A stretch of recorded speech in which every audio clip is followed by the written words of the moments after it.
Welcome to Reddit After Hours. This is r/today I effed up, where OP accidentally confesses his love to his longtime best friend. Our first Reddit post comes from Long Jumping Load 487, titled "Today I effed up by confessing my love to my best friend right before he moved away." So this happened last night and I'm still reeling from it.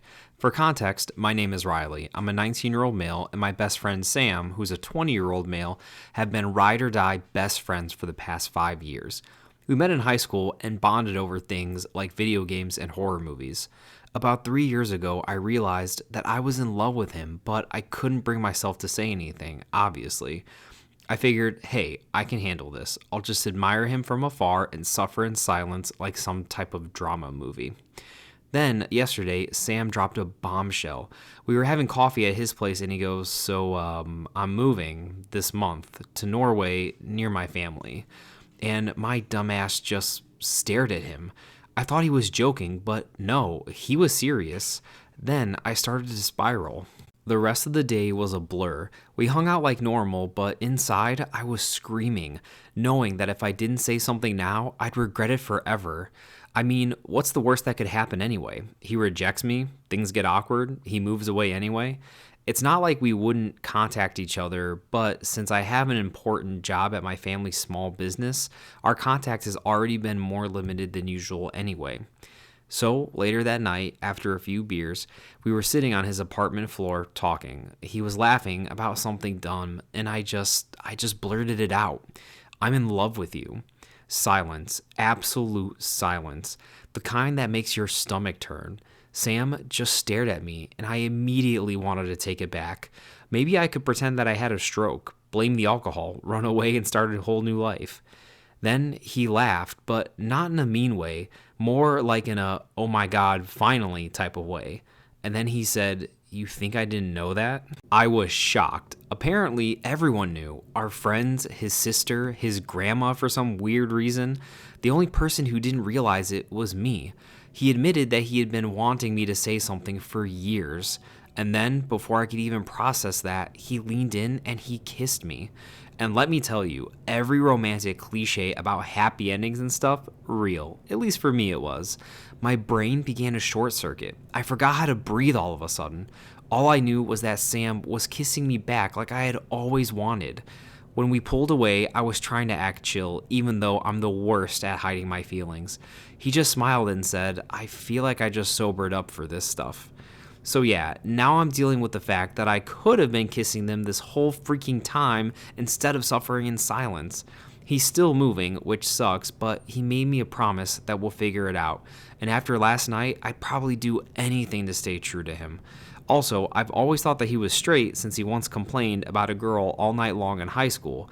Guess I was a little off.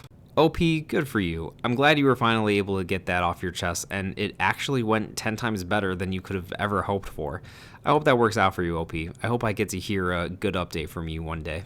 Our next Reddit post comes from Petals Silk, titled, "Today I effed up by accidentally sending my boss a screenshot of our group chat roasting him." So yeah, today was one of those days where I wish I could just disappear into the void and never return. Here's how it went down. I work in a pretty chill office, and my team has a group chat where we vent about work stuff. It's mostly harmless, but sometimes we get a little bit spicy. My boss, let's call him Dave, is a nice guy, but has a habit of micromanaging to the point where it drives us all insane. Naturally, Dave has become the star of many of our rants. Fast forward to this morning. Dave sent out one of his classic 8-paragraph emails about how we need to, quote, optimize our workflow. Read, do more work with fewer resources, is what he really meant to say.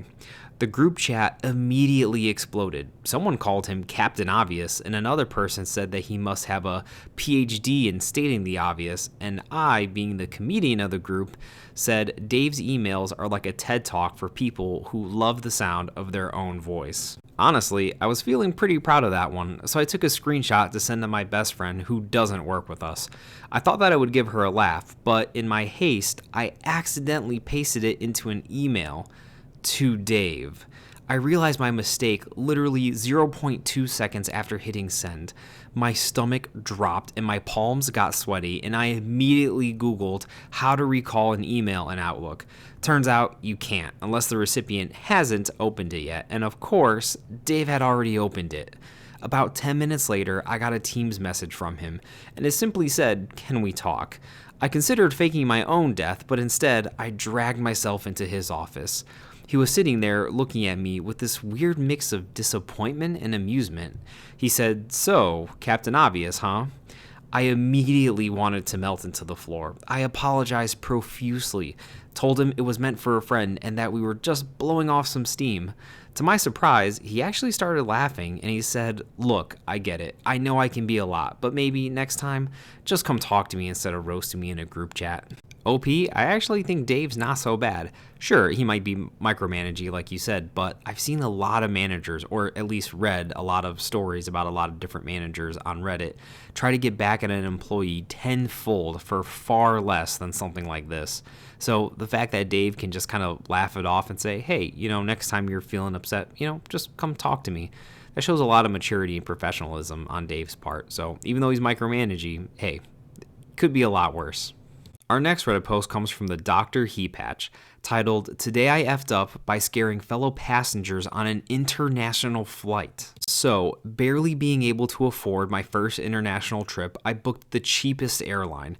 But not wanting to be too cheap, I paid for the extra and I got the emergency seats because the leg space was atrocious otherwise. So, I'm sitting in the middle seat of the right side of the plane when this happened. Halfway through the flight, I decided to sleep, so I took off my noise-canceling headphones and I put on my eye mask. Suddenly, I hear this weird whooshing sound. I ignore it, but it keeps getting louder, and now the people around me notice it too. I try to put my hand over the emergency exit door to confirm if there's air leaking or something by any chance, but I don't feel any air coming in, but the jet sound gets a little louder. So I call the stewardess, and he's confused too. He says, "Let me ask my senior," and he moves to the front of the plane. Now the sound is continuing intermittently, and I am panicking, talking with the girl in the corner seat of the middle aisle of the aircraft. She's kept her book down and is now staring at the staff. Somehow, they start serving food, and no one comes to check the emergency exit. We are confused, but since the sound went away, we figured that it's probably nothing, and I put my eye mask back on again, and the girl goes back to reading her book. Almost right on cue, the sound starts again. So we call the steward once more, and he assures us that nothing is wrong, and that he even asked his manager, who asked the pilot, who told him that it's normal. So I asked, "Then what's making that sound?" And he goes, "I have no idea," and then just freaking walks away. He said, "It's all electronic. See the panel in front of the emergency exit? The pilot must have run a remote check from the cockpit, and it'll be fine." My travel buddy reassures me and the girl in the middle aisle. By now, the passengers in the row behind us and in the left side rows of the aircraft are also painfully aware of this noise. It's all quiet and we are finally at peace when the sound again comes back with a freaking bang. And now it's so loud that people 3 rows behind us are now starting to panic. So we press the call button for the steward who's busy serving snacks and apparently doesn't care about us dying. Suddenly the girl in the middle aisle says, "Dude, is this coming from your headphones?" And I'm like, "What? No, it couldn't." So I grab my travel buddy's headphones and I shove them in the air to gesture how could this make that weird sound. And as I pick up my own headphones, I realize that they're the ones making the ringing like the siren of death. Their noise canceling was on, and as soon as I switched it off, the noise stopped. We checked, and I guess the battery got corroded somehow. These are 8-year-old Bose headphones that have been repaired twice, so I get it, but this has never happened before. Everyone around me literally put their hands in their face or face palms and looked at me like I am the dumbest person on the planet. Then we all laughed so loud that the people in business class stood up to see what was happening. I swear to God, some people would have opened that emergency exit and thrown me out of the plane if they could. But yes, this is now a story for the world to laugh at. OP, seeing all these plane crashes and near plane crashes in the news lately would have absolutely made me panic too if I was the one sitting next to you. Glad it was just your headphones though. No harm, no foul. That's a pretty funny story. Our next Reddit post comes from Memorial Coke, titled, "Today I effed up by letting my friend drink my mom's Coke." So, about 10 years ago, my mom died unexpectedly. I'm not sure if this was a thing everywhere, but at the time in the US, Coca-Cola was running this Share a Coke ad campaign. Basically, they printed a bunch of labels on their bottles that said "Share a Coke with" and then a person's name next to it. People got really into finding a bottle with their name on it. So anyway, the day after she passed, I happened to come across a bottle with my mom's name on it. Her name isn't that common, so I took it as one of those "she'll always be there with you" kind of moments. I bought the bottle and stuck it in my fridge because, I don't know, that's where you put Coke, right? I don't like Coke, so there wasn't any risk of me accidentally drinking it. Fast forward to last weekend, that Coke bottle has now been in my fridge for over 10 years. Well, 3 different fridges to be exact, since it survived 2 moves. I have an old college friend who was coming to visit me for a couple of days. Since his flight got delayed, I ran to the store to pick up some stuff for him. He likes Coke, so one of the things that I grabbed him was a 6-pack of Coke, which I also stuck in the fridge. Since I'm not continuously thinking about my mom's weird memorial death Coke on a daily basis, I don't mention the bottle to him when I tell him there's Coke in the fridge. 10 minutes later, we're in the living room talking together as he drinks his Coke. While we're talking, I happen to notice my mom's name on the side of the bottle and gasp. Then, out of shock, I start laughing hysterically. It takes me a solid 5 minutes to explain to him what happened through my laughter. My friend comes to the slow realization of why his Coke tasted so flat and is understandably horrified. Feeling guilty, I suggest that he finish the Coke and I just keep the empty bottle. He was even more horrified by this idea, so we eventually decided to just dump the rest of the Coke down the drain. I'm still keeping the bottle though, and my friend is now laughing with me about the whole thing. I get the sense that he'll probably get a hotel if he's in town again though. OP, that's both really sad and sweet that you kept that for that long as a memory of your mom, and also kind of terrifying that he drunk it. I would be more scared that I was going to get sick or start vomiting from a 10-year-old Coke, but hey, sounds like everything kind of worked out in the end. Our next Reddit post comes from Little Bird 1991, titled, "Today I effed up by buying the wrong book for a child's birthday." I was supposed to go shopping with my sister-in-law last weekend, but her husband got COVID and she had to quarantine. I decided to go out on my own and went to Barnes & Noble.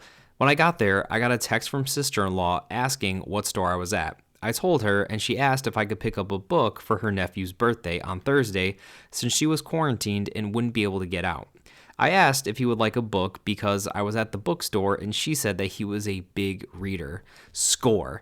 I asked what kind of books he likes and she only said chapter books. So I really didn't have much direction here. It has to be said that I am not a kid person and I really have no idea what is appropriate for kid gifts when they are over a certain age. I also forgot to ask her nephew's age, and for some reason I thought he was an older teen. I was at Barnes & Noble to get the latest Grady Hendrix novel. I really like his stuff, and I thought, hey, Twilight was a thing, so kids these days probably like vampires, right? So I grabbed a copy of the Southern Book Club's Guide to Slaying Vampires.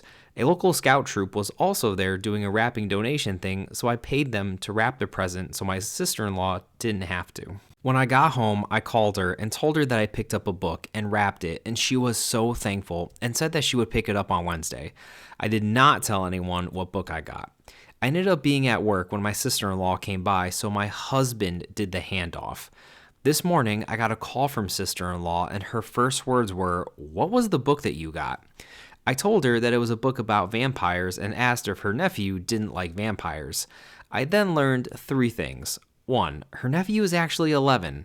2, he's a bit of a scaredy cat. 3, he absolutely must finish every book he starts. Apparently, no one else at the party had heard of Grady Hendrix, and the kid was a big reader, so he started reading it right away. If you haven't read it, there's a scene where, spoiler alert, someone gets killed by rats.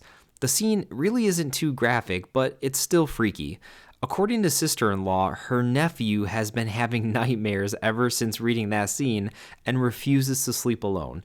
My sister-in-law is now in hot water with her sister-in-law, and this has caused a lot of friction. I told her that she can blame me completely, but apparently this has brought out some other underlying family drama, and now my sister-in-law is not talking to her sister-in-law or mother-in-law. She said that she would give me more details next time we met. OP, I can't really fault you too much because, your intentions were good. And yes, Twilight was a thing once upon a time that kids did love. However, I think going forward, I think we all learned a great lesson.